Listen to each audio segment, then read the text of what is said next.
प्रदेश की सियासत में कुछ नाम ऐसे हैं जो केवल एक क्षेत्र की सीमा तक नहीं रुकते, बल्कि सत्ता के गलियारों में एक मिथक की तरह तैरते रहते हैं। ऐसा ही एक नाम है रघुराज प्रताप सिंह उर्फ राजा भैया। प्रतापगढ़ की कुंडा विधानसभा सीट और राजा भैया, ये दोनों एक दूसरे के पर्याय बन चुके हैं। ये महज एक नेता की प्रोफाइल नहीं है, बल्कि यह कहानी है एक ऐसे सियासी किले की जिसे पिछले 3 दशकों में कोई हिला नहीं पाया। साल 1993 जब उत्तर प्रदेश की राजनीति मंडल और कमंडल के दौर से गुजर रही थी, तब भद्री रियासत के इस कुंवर ने पहली बार कुंडा की धरती पर कदम रखा। उम्र महज 26 साल थी, लेकिन तेवर किसी मजे हुए खिलाड़ी से कम नहीं। निर्दलीय प्रत्याशी के तौर पर उन्होंने जो जीत दर्ज की, उसने लखनऊ के बड़े बड़े राजनीतिक पंडितों को चौंका दिया। तब से लेकर आज तक हवा चाहे किसी भी पार्टी की चले, कुंडा में सिर्फ एक ही नाम की लहर रही है, राजा भैया। यहां से लगातार 7 बार के विधायक हैं। उनकी जीत का अंतर और जनता पर उनकी पकड़ कुछ ऐसी है कि विरोधी दल अक्सर यहां सिर्फ औपचारिकता निभाने के लिए ही प्रत्याशी उतारते हैं। राजा भैया की जनता के बीच छवि को 2 बेहद अलग सिरे हैं। एक सिरा उन्हें रॉबिन हुड की तरह दिखाता है, एक ऐसा शख्स जिसके पास अपनी जन अदालत है और जहां न्याय तुरंत होता है।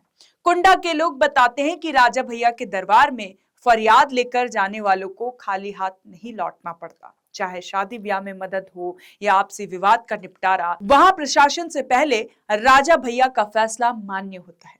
इसी छवि ने उन्हें कुंडा का गुंडा कहने वाले विरोधियों के सामने लोकप्रिय जननायक के रूप में खड़ा किया। लेकिन इस छवि का दूसरा सिरा उतना ही विवादित और डरावना रहा है। विवादों से राजा भैया का नाता चोली दामन का रहा है।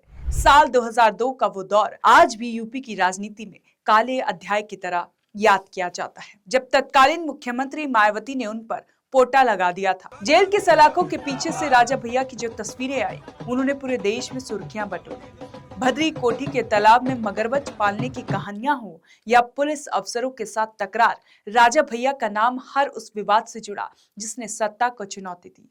साल 2013 में कुंडा में हुए डीएसपी जिया उल हक हत्याकांड ने तो उनकी सियासत में भूचाल ला दिया था। हालांकि बाद में सीबीआई ने उन्हें क्लीन चिट दे दी थी, लेकिन इन विवादों ने उनकी छवि को एक बाहुबली नेता के रूप में स्थापित कर दिया। सियासी लगाव और रिश्तों की बात करें तो राजा भैया हमेशा से एक किंग मेकर की भूमिका में रहे हैं। समाजवादी पार्टी और विशेष रूप से मुलायम सिंह यादव के साथ उनका रिश्ता बेहद गहरा और भावनात्मक रहा।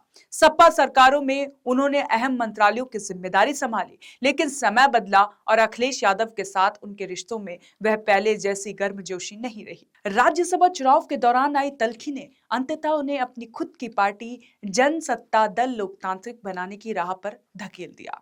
वहीं भारतीय जनता पार्टी के साथ उनके संबंधों का ग्राफ काफी दिलचस्प रहा है।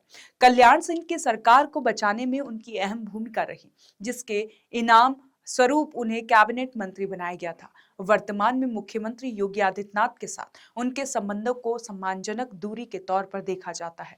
भले ही वह एनडीए का औपचारिक हिस्सा ना हो, लेकिन कई मौके पर उनके सुर बीजेपी के पक्ष में सुनाई देते हैं।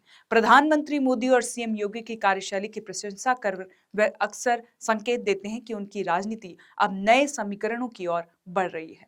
राजा भैया की ये प्रोफाइल स्टोरी किसी फिल्मी पटकथा से कम नहीं लगती। एक तरफ राजसी ठाठ बाट, घुड़सवारी, शूटिंग का शौक, तो दूसरी तरफ जमीन पर बैठकर जनता की समस्याएं सुनता एक नेता। वह ना तो पूरी तरह सत्ता के साथ रहे, ना ही पूरी तरह विपक्ष में। उन्होंने अपनी एक अलग राह बनाई, जिसे कुंडा मॉडल कहा जाता है। विवादों का साया उन पर हमेशा रहा, लेकिन हर चुनाव के साथ उनकी जीत का आंकड़ा बढ़ता गया। ये कहानी उस वर्चस्व की है जिसे ना तो पोटा की दीवारें तोड़ पाई और ना ही समय की बदलती राजनीति। राजा भैया आज भी कुंडा के वही अजय योद्धा हैं, जिनके लिए सत्ता महज एक साधन है, साध्य नहीं। अगर आप भी इस बात से सहमत हैं तो कमेंट कर जरूर बताएं और देखते रहें ओएनओजी न्यूज़।